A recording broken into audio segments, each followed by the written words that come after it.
ಪ್ರೀತಿಯ ಸ್ನೇಹಿತೆಯರೇ, ಪ್ರತಿದಿನ ಎಷ್ಟು ಕೆಲಸ ಮಾಡ್ತೀರಾ? ಬೆಳಗ್ಗೆಯಿಂದ ರಾತ್ರಿ ತನಕ ಏನೇನ್ ಕೆಲಸ ಮಾಡ್ತೀರಾ? ಮನೆ ಕೆಲಸದವಳು ನೀವೇ, ಅಡಿಗೆಯವರು ನೀವೇ, ಟ್ಯೂಷನ್ ಹೇಳ್ಕೊಡೋ ಟೀಚರು ನೀವೇ, ಗಂಡನ ಏನು ಮಂತ್ರಿನೂ ನೀನೆ, ಕಾರ್ಯೇಶು ದಾಸಿ ಕರಣೇಶು ಮಂತ್ರಿ ಎಲ್ಲ. ಸೊ ಇಷ್ಟೆಲ್ಲ ಆದ್ರೂ ಎಲ್ಲ ಸಾರ್ವಜನಿಕವಾಗಿ 4 ಜನರ ಮುಂದೆ ಕಂಡಾಗ, ಮನೆಗೆ ಯಾರಾದ್ರೂ ಗೆಸ್ಟ್ ಬಂದಾಗ ಗಂಡ ಅನ್ನಿಸಿಕೊಳ್ಳುವ ಒಬ್ಬ ವ್ಯಕ್ತಿ ನಿಮ್ಮನ್ನ ತುಚ್ಛವಾಗಿ ನೋಡ್ತಾರೆ, ಎಲ್ಲರ ಮುಂದೆ ಬೈತಾರೆ, ಎಲ್ಲರ ಮುಂದೆ ಹೀಗಳಿತಾರೆ. ಇದನ್ನು ನಾನು ಫೇಸ್ ಮಾಡೋದು ಹೇಗೆ ಅನ್ನುವ ಸಮಸ್ಯೆನಿಂದ ಹಾಗಿದ್ರೆ ಈ ಸಂಚಿಕೆ ನಿಮ್ಗೋಸ್ಕರ. ಇದು ಜೀವನ ಪ್ರಣತಿ, ನಿಮ್ಮ ಲೈಫ್ ಕೋಚ್ ವಾಹಿನಿ. ನಾನು ನಿಮ್ಮ ಪ್ರೀತಿಯ ಲೈಫ್ ಕೋಚ್ ಶೀಲಾ ಭಟ್.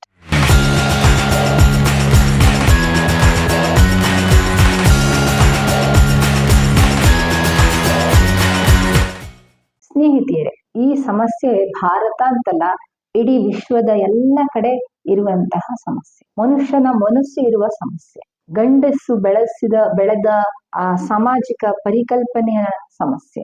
ಹಾಗೆ ನಾವು ಹೆಣ್ಣು ಮಕ್ಕಳು ನಮ್ಮ ಗಂಡು ಮಕ್ಕಳಿಗೆ ತುಂಬಿದ ಮೌಲ್ಯಗಳು, ರೀತಿ ನೀತಿಗಳ ಸಮಸ್ಯೆ.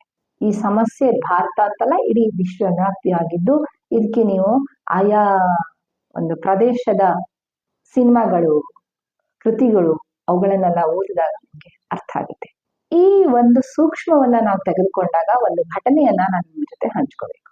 ಇದು ಒಂದು 6-7 ವರ್ಷ ಅರಲ್ಲ, ಒಂದು 10 ವರ್ಷದ ಹಿಂದೆ ಒಂದು ಸಂದರ್ಶನ ಬರ್ತಾ ಇತ್ತು ಟಿವಿನಲ್ಲಿ, ಯಾವುದೋ ಒಂದ್ರ.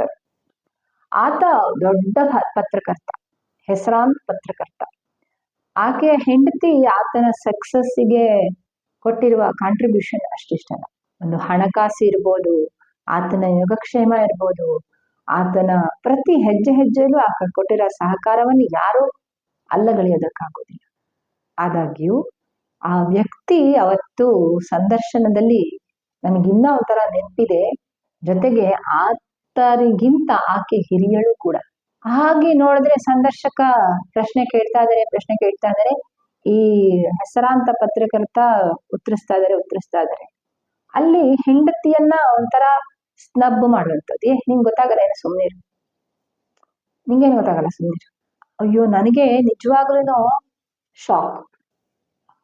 ಇರುವಂತ ಇಷ್ಟು ಆತರ ಇರುವಂತಹ ದೇವತೆಯಂತಹ ಹೆಂಡತಿಗೆ ಇವತ್ತು ಈ ತರ ಮಾತನಾಡುವ ಮನುಷ್ಯ ಇನ್ನೇನು ಮಾಡಬಲ್ಲ ಅಂತ ಅನ್ಸ್ಬಿಡ್ತು. ಆ ವಿಷಯ ನೋಡುಗರಿಗೆ ಅರ್ಥ ಆಗಿತ್ತು, ಆ ವ್ಯಕ್ತಿಗೆ ಅರ್ಥ ಆಗಿರ್ಲಿಲ್ಲ. ಆಕೆ ನೊಂದ್ಕೊಂಡು ಸುಮ್ಮನೆ ಕೂತಿದ್ರು, ಯಾಕೆಂದ್ರೆ ಅದು ಅವರ ಗುಣ ಆಗಿತ್ತು, ಅವರ ದೌರ್ಬಲ್ಯವಾಗಿತ್ತು. ಈ ದೌರ್ಬಲ್ಯ ಮತ್ತು ಗುಣಗಳ ನಡುವೆ ಹೆಣ್ಣು ಮಕ್ಕಳು ಬದುಕ್ತಾ ಇರ್ತಾರೆ. ನಮ್ಮನೆಯವರು ಏನೋ ಹೇಳಿದ್ರು, ನೋವಾಯ್ತು, ಊರಲ್ಲೆಲ್ಲಾದ್ರೂ ಹಿತ್ಲ ಕಡೆ ಹೋಗೋದು ಅಂತಾರೆ. ಹಿತ್ಲ ಕಡೆ ಹೋಗಿ ಒಂಚೂರು ಕಣ್ಣೀರ್ ಹಾಕಿ ಬಂದ್ಬಿಟ್ರೆ ಮರ್ತೋಯ್ತು, ಅಲ್ಲಿ ಮುಗಿದೋಯ್ತು, ಗಂಡನ ಕ್ಷಮಿಸ್ಬಿಟ್ಟಾಯ್ತು. ಹಾಗೆ ಇವತ್ತಿಗೂ ಎಲ್ಲ ಕಡೆ ಈ ಹೆಣ್ಣು ಮಕ್ಕಳು ನಾವು ಮಾಡುವಂಥದ್ದೇನು ಅಂದ್ರೆ, ಅವರು ಎಲ್ಲರ ಮುಂದೆ ನಿಂಗೇನ್ ಗೊತ್ತಾಗತ್ತೆ, ಹೋಗು, ಏನ್ ಜಾಸ್ತಿ ಮಾತಾಡ್ತೀಯಾ, ಸುಮ್ನಿರು. ಆಮೇಲೆ ಇನ್ನೊಂದು ಆಟ ಇರುತ್ತೆ, ಎಲ್ಲೋ ಒಂದ್ ಕಡೆ ನೀವು 4 ಜನರು ಯಾಕೆ ನೀನ್ ಹಂಗೆಲ್ಲ ಮಾತಾಡ್ದೆ, ಅದು ಮಾತಾಡಿದ್ ಸರಿಯೋ ತಪ್ಪೋ ಬೇರೆ ಪ್ರಶ್ನೆ. ನೀನ್ ಯಾಕೆ ಹಾಗೆ ಮಾತಾಡ್ದೆ, ನಾನ್ ಮಾತಾಡ್ತಾ ಇದ್ದೆ ತಾನೆ, ನೀನ್ ಯಾಕೆ ಮಧ್ಯೆ ಮಾತಾಡ್ದೆ. ಅಯ್ಯೋ ರಾಮ, ಇದು ಎಂತ ಜೀವನ ರೀ ಹೆಣ್ಮಕ್ಳದು. ಬೆಳಗ್ಗೆಯಿಂದ ರಾತ್ರಿ ತನಕ ಇವ್ರಿಗೋಸ್ಕರ ದುಡ್ದು, ಇವ್ರ ಪರವಾಗಿ ಏನೋ 1-2 ಮಾತು 4 ಜನರ ಮಧ್ಯೆ ಹೇಳೋದಕ್ಕೆ ಅವಕಾಶ ಇಲ್ಲ ಅಂತಂದ್ರೆ ಅದ್ರ ಜೀವನ ನನ್ರಿ ನಮ್ ಹೆಣ್ಮಕ್ಳದು. ಆದ್ರೂ ಕೂಡ ಅವರು ಆ ಪ್ರೀತಿಗೋಸ್ಕರ ತಗ್ಗಿ ಬಗ್ಗಿ ನಡೀತಿರ್ತಾರೆ, ಪ್ರೀತಿಗೋಸ್ಕರ ಹೊಂದ್ಕೊಂಡು ಹೋಗ್ತಿರ್ತಾರೆ, ಪ್ರೀತಿಗೋಸ್ಕರ ಆ ವ್ಯಕ್ತಿಯನ್ನು ಕ್ಷಮಿಸ್ತಾರೆ, ಪ್ರೀತಿಗೋಸ್ಕರ ತಮ್ಮ ಸ್ವಾಭಿಮಾನ ಆತ್ಮಗೌರವವನ್ನು ಪಣಕ್ಕಿಟ್ಟಿರ್ತಾರೆ. ಇದನ್ನ ಗಂಡು ಮಕ್ಕಳು ಅರ್ಥ ಮಾಡ್ಕೋಬೇಕು, ಗಂಡಸರು ಅರ್ಥ ಮಾಡ್ಕೋಬೇಕು. ಆದ್ರೆ ತುಂಬಾ ಸಾರಿ ಏನಾಗುತ್ತೆ ಗೊತ್ತಾ, ಹಾಗಾಗೋದೇ ಇಲ್ಲ. ಇತ್ತೀಚೆಗೆ ಹೆಣ್ಣು ಮಕ್ಕಳು ಮದುವೆಗೆ ನಿರಾಕರಿಸ್ತಾ ಇರೋದು ಇದಕ್ಕೆ. ತುಂಬಾ ಜನ ಅಯ್ಯೋ ಹೆಣ್ಣು ಮಕ್ಳಿಗೆ ಅದ್ ಬೇಕಂತೆ, ಇದ್ ಬೇಕಂತೆ, ಹಂಗಂತೆ ಹಿಂಗಂತೆ, ಅದಕ್ಕೋಸ್ಕರ ಮದ್ವೆ ಆಗ್ತಿಲ್ಲ, ಕರಿಯರೇ ದೊಡ್ಡದಂತೆ ಅವ್ರಿಗೆ. ಯಾಕೆ ಅಂತಂದ್ರೆ, ಇವತ್ತು ಯಾರಿಗೂನು ಈ ರೀತಿ ಆಫೀಸಿಗೆ ಹೋದ್ರೆ ಅಲ್ಲಿ 4 ಜನ, ಈಗ ಒಬ್ರು ಸಬಾರ್ಡಿನೇಟ್ ಆಗಿ ಕೂತ್ಕೊಂಡಿದ್ದಾಗ ಮೇಲಿನ ಹುದ್ದೆಯಲ್ಲಿ ಇರೋರ್ಕಿಂತ 1-2 ಮಾರ್ಕ್ ಜಾಸ್ತಿ ಆಗ್ಬಿಟ್ರೆ ಮೇಲಿನವ್ರು ಬಂದು ಕಪ್ಪಳ ಕೊಡಿತಾರೆ ಮಾತಲ್ಲಿ. ಏನು ನೀನು ನನ್ನನ್ನು ಓವರ್ಟೇಕ್ ಮಾಡ್ತಿದ್ಯಾ? ನೀನ್ ಡೈರೆಕ್ಟ್ ಆಗಿ ಬಂದು ನಿನ್ನ ಐಡಿಯಾ ನನಗೆ ಹೇಳ್ಬೇಕಿತ್ತಾನೆ. ಅದನ್ನ ನನ್ನ ಐಡಿಯಾ ಅಂತ ಹೇಳಿ ನಾನು ಕ್ರೆಡಿಟ್ ತಗೋಬೇಕಾಗಿತ್ತು. ನೀನ್ ಯಾಕೆ ಮಧ್ಯ ಮಾತಾಡ್ದೆ? ನಾನು ಹೇಳ್ತಿರೋದು ಅರ್ಥ ಆಗ್ತಿದ್ಯಾ? ಉದ್ಯೋಗದಲ್ಲಿ ಸುಪೀರಿಯರ್ ಅನ್ನುವ ವ್ಯಕ್ತಿಯನ್ನ ಕೆಳಗಡೆ ಇರುವಂತಹ ಇನ್ಫೀರಿಯರ್ ವ್ಯಕ್ತಿ ಇದನ್ನಲ್ಲ, ಆ ವ್ಯಕ್ತಿ ನೇರವಾಗಿ ಈ ಸುಪೀರಿಯರ್ಗಿಂತ ಹೆಚ್ಚಿಗೆ ಇರುವ ಜನರ ಮುಂದೆ ಹೋಗಿ ತನ್ನ ಚಾಕಚಕ್ಯತೆಯನ್ನು ತನ್ನ ಬುದ್ಧಿಮಟ್ಟವನ್ನು ತೋರಿಸಿಕೊಂಡರೆ ಅತಂತ್ರ ಸ್ಥಿತಿ ಈ ಸುಪೀರಿಯರ್ ಇರುವಂತಹ ವ್ಯಕ್ತಿಗೆ ಆಗುತ್ತೆ. ಅವಾಗ ಆತ ಬಂದು ಕೆಳಗೆ ಇರುವಂತಹ ವ್ಯಕ್ತಿಗೆ ಬೈತಾರೆ. ಆದ್ರೆ ಮನೆಯಲ್ಲಿ ಈ ನಮ್ಮ ಸಮಾಜ ಹೇಗೆ ಬೆಳೆಸ್ಬಿಟ್ಟಿದೆ ಗಂಡಿನ ಅಂದ್ರೆ, you are the supreme, you are the superior than your wife. ಅದಕ್ಕೋಸ್ಕರ ಆಕೆ ಯಾವತ್ತು ತನ್ನ ಪ್ರತಿಭೆಯನ್ನ ಹೊರಗಾಕಂಗಿಲ್ಲ, ಯಾವತ್ತು ತನ್ನ ಐಡಿಯಾಗಳನ್ನು ಹೊರಗಾಕಂಗಿಲ್ಲ, ಯಾವತ್ತು ತನ್ನ ಕೆಲಸವನ್ನು ಹೊರಗಾಕಂಗಿಲ್ಲ. ಆವಾಗಲೇ ಶುರುವಾಗುತ್ತೆ ಈ ಸುಪೀರಿಯಾರಿಟಿಗೆ, ಅಹಮ್ಮಿಗೆ ಹೊಡೆತ. ಆ ಕ್ಷಣನೇ ಡೈವೋರ್ಸ್ ಆಗುತ್ತೆ, ಆ ಕ್ಷಣನೇ ಬೇರೆ ಸಂಬಂಧಗಳಿಗೆ ತಿರುಗುತ್ತೆ, ಆ ಕ್ಷಣನೇ ಸಂಬಂಧ ಗಂಡ ಹೆಂಡತಿದು ನಾಶ ಆಗುತ್ತೆ. ಯಾಕೆಂದ್ರೆ ಅಹಂ. ಇದನ್ನ ನಾವು ಗೆಲ್ಲೋದು ಹೇಗೆ ನಮ್ಮ ಸಂಬಂಧದಲ್ಲಿ ಇದಾಗುತ್ತೆ ಅನ್ನೋದನ್ನ ನೀವು ನಾಳಿನ ಸಂಚಿಕೆಯಲ್ಲಿ ನೋಡಿ.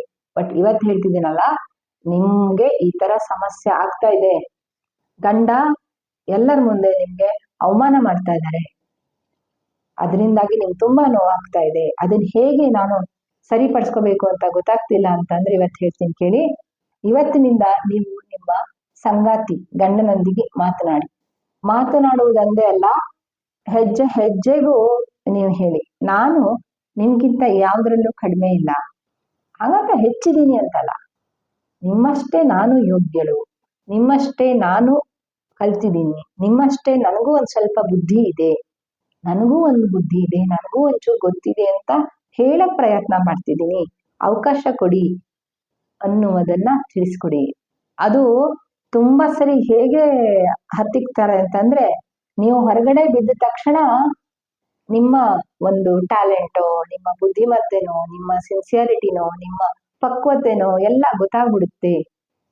ಇವಳು ಗಂಡ ಅಂತ ಹೇಳಕ್ ಶುರು ಮಾಡ್ಬೋದು, ಅವಳಿಗೆ ಜಾಸ್ತಿ ಪ್ರಿಫರೆನ್ಸ್ ಕೊಡ್ತಾರೆ, ಅವಳು ಹೆಚ್ಕೊಂಡ್ಬಿಡ್ತಾಳೆ ಮನೆಯಲ್ಲಿ, ಈ ತರ ಈಗಲೇ ನಿಯಂತ್ರಣ ಮಾಡ್ತಾಳೆ, ಇದೆಲ್ಲ ಕಾಡ್ತಾ ಇರುತ್ತೆ ಗಂಡಿಗೆ. ಅದಕ್ಕೋಸ್ಕರ ಕೆಲ್ಸಕ್ಕೂ ಹೋಗಕ್ ಕೊಡಲ್ಲ, ಸಂಬಳನೂ ಕೊಡಲ್ಲ, ಜಾಸ್ತಿ ದುಡ್ಡು ಅಕೌಂಟಲ್ಲಿ ಇಲ್ಲೋದಾಗ ನೋಡ್ಕೋತಾರೆ, ಎಷ್ಟು ಸಾಧ್ಯನೋ ಅಷ್ಟು ನಿಯಂತ್ರಣದಲ್ಲಿ ಇಟ್ಕೊಳಕ್ ನೋಡ್ತಾರೆ. ಅದ್ರಿಂದ ಇವತ್ತೇ ತೀರ್ಮಾನ ತೆಗೆದುಕೊಳ್ಳಿ. ನಿನ್ನೆ ಸಂಚಿಕೆ ನೀವು ನೋಡಿಲ್ಲ ಅಂದ್ರೆ ನೋಡಿ, ತೀರ್ಮಾನ ತೆಗೆದುಕೊಳ್ಳೋದು ಹೇಗೆ, ನಿರ್ಧಾರ ತೆಗೆದುಕೊಳ್ಳೋದು ಹೇಗೆ ಅನ್ನೋದನ್ನು ಶುರು ಮಾಡಿದ್ದೀನಿ, ಆ ಸಂಚಿಕೆನೂ ನೋಡಿ. ಹಾಗೆ ನಿರ್ಧಾರ ತೆಗೆದುಕೊಳ್ಳಿ. ಜವಾಬ್ದಾರಿ ನಿಮ್ದು ಏನಂತಂದ್ರೆ, ಇವತ್ತಿಂದ ಎಸ್, ನಾನು ನಿಮ್ಮ ಸಮಾನವಾಗಿ ದುಡಿಯಬಲ್ಲೆ, ನಿಮ್ಮ ಸಮಾನವಾಗಿ ನಾನು ಓದಬಲ್ಲೆ, ನಿಮ್ಮ ಸಮಾನವಾಗಿ ನನಗೂ ಬದುಕಕ್ ಅವಕಾಶ ಇದೆ, ಹಕ್ಕಿದೆ ಅನ್ನೋದನ್ನ ಅವ್ರ ಹತ್ರ ಮಾತಾಡಿ ಹೇಳ್ತಾ ಬನ್ನಿ. ಅದು ಪ್ರತಿ ದಿನದ ಕಾಯಕ ಆಗ್ಬೇಕು. ಯಾಕಂದ್ರೆ ಈ ನಮ್ಮ ಸಮಾಜ, ಅವರ ತಂದೆ ತಾಯಿ, ಅವರ ಸುತ್ತಲವರು ಎಲ್ಲ ಹಾಕಿರ್ತಾರೆ, ಮಗ ನೀನು ಗಂಡು, whatever you have done is a right. ಹುಡುಗಿ ಅವಳು ಏನ್ ಮಾಡಿದ್ರು ಸೆಕೆಂಡ್ ಕ್ಲಾಸ್, ಅವಳು ಏನ್ ಮಾಡಿದ್ರು ಅಷ್ಟೇನೆ ಅನ್ನೋದನ್ನ ಸಣ್ಣ ಪಾಪು ಇದ್ದಾಗ್ಲಿಂದ, ಅವ್ನು ಹುಟ್ಟದಾಗ್ಲಿಂದಾನೇ ತುಂಬ್ಕೊ ಬಂದಿರೋದು, ಒಂದೆರಡು ದಿನಕ್ಕೆ ಸರಿ ಹೋಗೋದಲ್ಲ ಅದು. ಆದ್ರಿಂದ ನೀವು ಇವತ್ತಿಂದ ತೀರ್ಮಾನ ಮಾಡಿ, ಎಸ್, ನಾನು ಇವತ್ತಿನಿಂದ ಧೈರ್ಯವಾಗಿ ನಾನು ನನ್ನ ಗಂಡನೊಂದಿಗೆ ಮಾತನಾಡ್ತೀನಿ. ಜಗಳ ಮಾಡ್ಬೇಕು ಅಂತಿಲ್ಲ, ಪ್ರೀತಿಯಿಂದನೇ.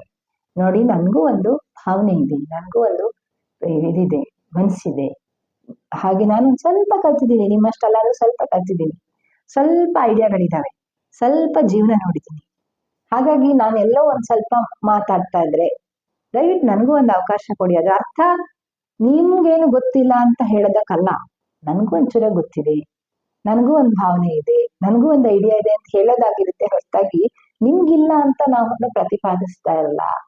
ಇದನ್ನ ನೀವು ಅರ್ಥ ಮಾಡ್ಕೊಳ್ಳಿ ಅಂತ ಹೇಳಿ.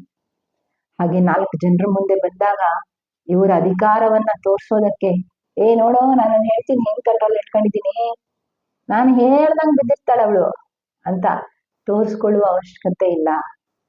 ಇದರಿಂದಾಗಿ ನೀವು 4 ಜನರ ಮುಂದೆ ಬಯಲಾಗ್ತಾ ಇದ್ದೀರಾ, ನಿಮ್ಮ ವ್ಯಕ್ತಿತ್ವ ಬಯಲಾಗ್ತಾ ಇದೆ. ಹೇಳಿದ್ನಲ್ಲ, ಪತ್ರಕರ್ತರ ಮುಂದೆ ನನ್ಗೆ ಒಂದು ಎಲ್ಲೆಲ್ಲರ ಗೌರವ ಇತ್ತಾನೋ ಆ ಗೌರವನ ಕೊಟ್ಟು ಏನು ಗೌರವನೇ ಉಳ್ಕೊಂಡಿಲ್ಲ. ಯಾಕಂದ್ರೆ ನಾವು ಯಾವ ರೀತಿ ನಮ್ಮ ಸಂಬಂಧಗಳ ಜೊತೆ ವರ್ತನೆ ಮಾಡ್ತಿರ್ತೀವಿ ಅನ್ನೋದನ್ನ ಸುತ್ತಲೂ ಇರೋರು ನೋಡ್ತಿರ್ತಾರೆ. ಆ ಮೂಲಕ ನಾವು ನಮ್ಮನ್ನ ಪ್ರೊಜೆಕ್ಟ್ ಮಾಡ್ತಾ ಇರ್ತೀವಿ. ನಾವು ನಮ್ಮ ಹೆಂಡತಿನೋ ಗಂಡನ್ನೋ ಒಂದು ರೀತಿ ನಿಯಂತ್ರಣ ಮಾಡ್ತಾ ಇದ್ದೀವಿ ಅನ್ನೋದನ್ನ ತೋರಿಸ್ತಾ ನಾವು ಎಷ್ಟು ಕೆಳಮಟ್ಟದಲ್ಲಿ ಇದ್ದೀವಿ ಅನ್ನೋದನ್ನ ತೋರಿಸ್ತಾ ಇರ್ತೀವಿ. ಅದನ್ನ ನಿಮ್ಮ ಗಂಡನಿಗೆ ಇವತ್ತು ಹೇಳಿಕೊಡಿ. ನೀವು 2 ಜನ ಬಂದಾಗ ನೀವು ನೆಗ್ಲೆಕ್ಟ್ ಮಾಡೋದು, ತುಚ್ಛೀಕರಿಸಿ ನೋಡೋದು, ಇದನ್ನೆಲ್ಲ ಮಾಡ್ತಿರಲ್ಲ, ಅವಾಗ ಆ ವ್ಯಕ್ತಿ ನಮ್ಮ ಮಧ್ಯೆ ಸರಿ ಇಲ್ಲ ಅನ್ನೋದಕ್ಕೆ ಅವನು ನಾಳೆ ನನ್ನನ್ನು ಉಪಯೋಗಿಸ್ಕೊಳಕ್ ಬರಬಹುದು. ಹಾಗೆ ಆ ಹುಡುಗಿನೋ ಹೆಣ್ಮಗಳು ಆಗಿದ್ರೆ ನಮ್ಮಿಬ್ಬರ ಮಧ್ಯೆ ಏನು ತಂದಿಡ್ಬೋದು. ಆಮೇಲೆ ಇನ್ನೊಂದು ಥ್ರೆಟ್ ಏನಿರೋದು, ನಿಮ್ಮ ಗೌರವ ಎಲ್ಲರ ಮುಂದೆ ಹಾಳಾಗ್ತಾ ಇದೆ. ನನ್ನನ್ನ ತುಚ್ಛೀಕರಿಸಿ ನಿಮ್ಮ ಗೌರವ ಹೆಚ್ಚಾಗಿಲ್ಲ, ಬದಲಿಗೆ ಹಾಳಾಗಿದೆ. ಅದನ್ನು ಗಮನದಲ್ಲಿ ಇಟ್ಕೊಳ್ಳಿ. ಹಾಗೆ ಇನ್ನೊಂದು ಅಂತಂದ್ರೆ, ನಿಮ್ಮ ಸಮಾನತೆಯಿಂದ ನೀವು ನಡ್ಸ್ಕೊಂಡಿದ್ದು, ನೀವು ನನ್ನನ್ನ ಗೌರವ ಕೊಟ್ಟು ನೋಡ್ತಾ ಇರೋದು ಅವ್ರಿಗೆ ಗೊತ್ತಾಗಿದ್ರೆ, ಅವ್ರಿಗೆ ಅನ್ಸಿದ್ರೆ yes she is his heart ಅಂತ ಅವ್ರಿಗೆ ಅನ್ಸಿದ್ರೆ, ಅಲ್ಲಿ 3ನೇ ವ್ಯಕ್ತಿ ಇದಾರಲ್ಲ, ಗಂಡೋ ಹೆಣ್ಣೋ, ಅವರು ಜೀವನದಲ್ಲಿ ಪ್ರವೇಶ ಮಾಡುವ ಅವಕಾಶ ಇಲ್ಲ. ಇದು 1ನೇದು. 2ನೇದು, ನಿಮ್ಮ ಗೌರವ ನನಗ್ ಗೌರವ ಕೊಡೋದ್ರಿಂದ ಜಾಸ್ತಿ ಆಗುತ್ತೆ. ಇದನ್ನ ಅವ್ರಿಗೆ ಹೇಳ್ಕೊಡಿ. ಹೇಗ ಗೊತ್ತಾಗುತ್ತೆ? ನಾಳೆ ನೀವಿಬ್ರು ಒಟ್ಟಿಗೆ ಹೋದಾಗ ಆ ವ್ಯಕ್ತಿ ನಿಮ್ಮ ಗಂಡನನ್ನ ನೋಡುವ ರೀತಿನೇ ಬೇರೆ ಇರುತ್ತೆ, ನಿಮ್ಮನ್ನ ನೋಡುವ ರೀತಿನೇ ಬೇರೆ ಇರುತ್ತೆ. ಸೊ ಇದನ್ನ ನೀವು ಅರ್ಥ ಮಾಡ್ಕೊಬೇಕು. ಮೊದಲು ನೀವು ಅರ್ಥ ಮಾಡ್ಕೊಂಡು ನಿಮ್ಮ ಗಂಡನಿಗೆ ಹೇಳ್ಕೊಡ್ಬೇಕು. ಲಾಸ್ಟ್ ಬೆನಿಫಿಟ್ ಏನ್ ಗೊತ್ತಾ? ಈ ತರ ಗೌರವ ಕೊಟ್ಟು ಮಾತನಾಡಿಸಿದ್ರೆ ನಿಮ್ಮ ಸಂಬಂಧ ಚೆನ್ನಾಗಾಗುತ್ತೆ. ನೀವು ನಿಮ್ಮ ಮನೆಯಲ್ಲಿ, ಬೆಡ್ರೂಮ್ ಅಲ್ಲಿ ಎಲ್ಲ ಕಡೆ ಒಂದು ಸಂತೋಷ, ನೆಮ್ಮದಿಯನ್ನ ಅನುಭವಿಸ್ತಾ ಹೋಗ್ತೀರಾ. ಗಂಡನೂ ಇರ್ಬೋದು, ಹೆಂಡತಿನೂ ಇರ್ಬೋದು. ಯಾವಾಗ ಈ ಗೌರವ ಕೊಡೋದು ಶುರುವಾಗುತ್ತಲ್ಲ, ಅವಾಗ ತಾನಾಗಿ ಗೌರವ ಬರ್ತಾ ಹೋಗುತ್ತೆ. ಅದು ತುಂಬಾ ಜನ ಮನೆಗಳಲ್ಲಿ ಹೇಗ್ ಸ್ಟಾರ್ಟ್ ಆಗುತ್ತೆ ಗೊತ್ತಾ? ಗಂಡ ಈ ತರ 3-4 ಸರಿ ಮಾಡ್ಬಿಡ್ಲಿ, ಹೆಂಡತಿಗೆ ಸಿಟ್ಟು ಹತ್ಕೊಂಡ್ಬಿಡುತ್ತೆ. ಆಕೆ ಹೇಳುವ ರೀತಿ ಹೇಗಿರುತ್ತೆ ಅಂದ್ರೆ, ನೆಕ್ಸ್ಟ್ ಡಬ್ಬಲ್, 1 to double, ಇವನಿದಾನೆ, ಇವನು ಏನಕ್ಕೆ ಕೆಲ್ಸಕ್ಕೆ ಬರ್ದದ್ದವನು ಅಂತ ಹಗ್ಲೆಲ್ಲ ತಿವಿಯೋದು ಶುರುವಾಗುತ್ತೆ. ಹೇಳ್ತಿದ್ರು, ನೀನ್ ಅವತ್ ನನಗ್ ಮಾಡಿಲ್ವಾ ಅವಮಾನ, ಈಗ ನಾನ್ ಮಾಡ್ದೆ ಇರ್ತೀನ, ಹಂಗೆ ಸ್ಟಾರ್ಟ್ ಆಗುತ್ತೆ.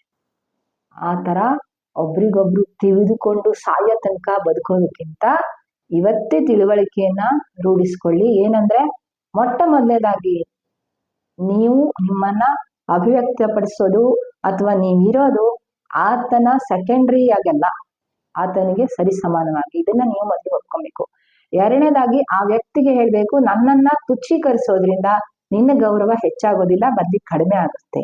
3ನೇದು, ನಾವಿಬ್ರು ಪರಸ್ಪರ ಗೌರವ ಪ್ರೀತಿಯಿಂದ ಬದುಕದೆ ಹೋದ್ರೆ 3ನೇವರು ಆ ಒಂದು ವೀಕ್ನೆಸ್ ಅನ್ನ ಲಾಭ ಮಾಡ್ಕೊಳ್ತಾರೆ. ಇದನ್ನ ನೆನಪಿನಲ್ಲಿ ಇಟ್ಕೊಳ್ಳಿ ಅಂತ ಹೇಳಿ.